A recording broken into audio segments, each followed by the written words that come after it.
శ్రీ గణేశాయ నమః, శ్రీ గురుభ్యో నమః, శ్రీమాత్రే నమః.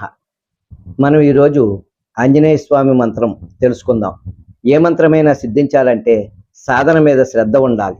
ఉదయం సూర్యోదయానికి ముందే లేవాలి, కాలకృత్యాలు తీర్చుకోవాలి, శుభ్రమైన వస్త్రాలు ధరించి పూజా మందిరంలో ఒక ఆసనం మీద కూర్చుని దీపం వెలిగించి ఆచమనం చేసి ఆ మంత్రం చదవటానికి మనకు గురువు లేకపోతే శివుడునో నారాయణుడునో అమ్మవారునో గురువుగా ఎన్నుకోండి.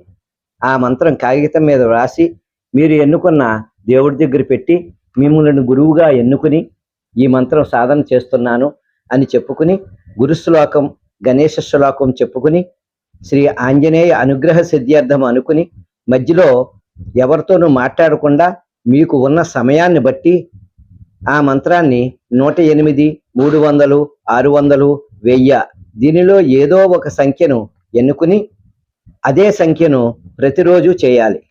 ఇన్ని రోజులు చేయాలి అని కాకుండా మంత్రం సిద్ధించే వరకు చేయాలి. అది మీ శ్రద్ధాభక్తులను బట్టి ఉంటుంది. భగవన్నామం నిరంతరం ఏ పని చేస్తున్నా మనసులో తిరుగుతూ ఉండాలి. మంత్రం ఉదయం సాయంత్రం సంధ్యా సమయాల్లో చేసుకోవాలి. ఓం హరి మర్కటాయ నమః. ఇది ఒక మహామంత్రం. కష్టాలు తొలగించి రోగాలు దరిచేయకుండా కార్యసిద్ధిని కలిగిస్తుంది. శ్రద్ధగా నెమ్మదిగా చేయండి. జై శ్రీరామ్.